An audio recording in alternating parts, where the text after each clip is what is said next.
Good Sunday evening, everyone. I'm WDSU sports anchor Fletcher Mackel reporting tonight from my home in Mid-City, and we are still talking about the Jadeveon Clowney saga. The New Orleans Saints wanted to sign the three-time Pro Bowl defensive end, but in the end, he ended up agreeing to terms with the Tennessee Titans. But on Sunday afternoon, the NFL Network shed some light on what could have been one of the most creative deals in NFL history. Had Saints general manager Mickey Loomis been able to pull this off, it would have been precedent setting and it could have changed the NFL for years to come. In layman's terms, here's how things broke down. The Saints were reportedly going to work with the Cleveland Browns because the Browns had extra salary cap space and the Saints didn't have enough to sign Clowney. The way things were going to go down, Clowney would have signed with the Browns, and then immediately he'd have been traded to the New Orleans Saints for a second-round draft pick in a player. But the NFL got wind of the deal,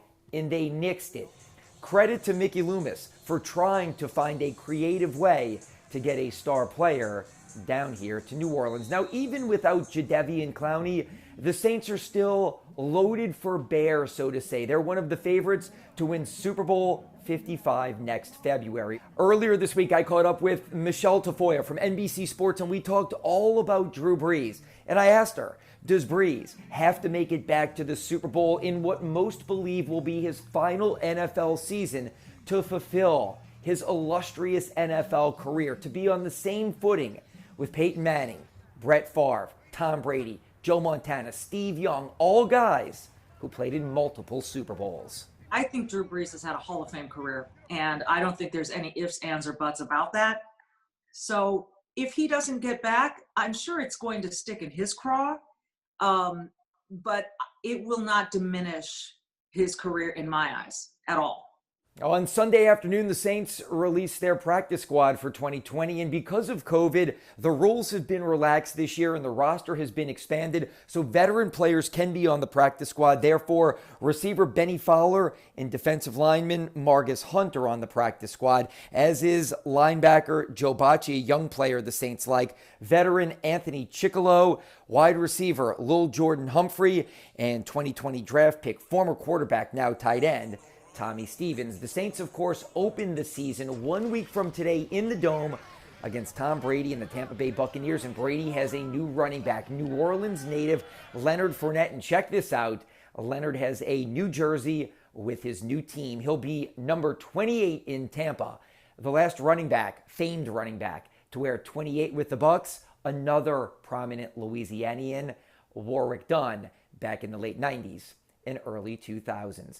Let's change gears now from the NFL to college football. I caught up with T-Bob Hebert, the former center and team captain and now a very prominent radio show host throughout Louisiana. And I asked T-Bob one simple question: who and what are the 2020 LSU Tigers? This is where it's a perfectly timed question, because the Ja'Marr Chase news and Tyler Shelvin news, which we'll get into, that has changed my outlook on who this Tiger team is. But when you look, you now have a Tiger team that is down to 70 scholarship players out of the available 85. You are returning just 5 starters from last year's national championship team. You lost Joe Brady. You bring in Scott Linehan, who has been coaching changes as well.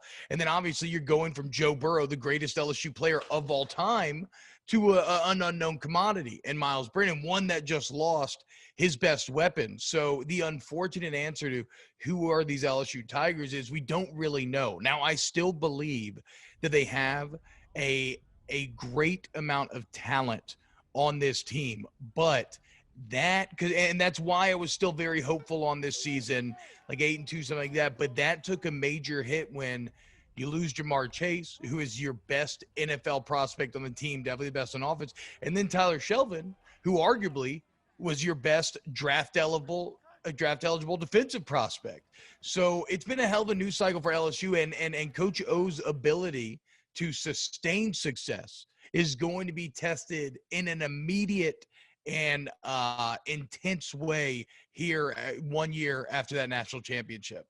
And finally, we close with Steve Gleason. The former Saints great is, of course, from the Pacific Northwest. He played his college football at Washington State, and in the summers, he, his wife Michelle, and their 2 children usually spend some time back up there. But because of the pandemic, they had to stay in New Orleans this summer. But this weekend, the Seattle Mariners, a team that Steve is a big fan of, asked the family to throw out the first pitch. So here is Rivers Gleason, the lefty, throwing the first pitch virtually to his mother, Michelle. The Veriscos, Michelle's family, great athletes. Steve, a great athlete. Look at Rivers. He may have a future as a left-handed pitcher. Maybe we'll be talking about him pitching in the major leagues one day. Great stuff this weekend. Great job by the Gleasons. Great job by the Seattle Mariners. And that's a look at sports. Stay with us, everyone. We'll be right back.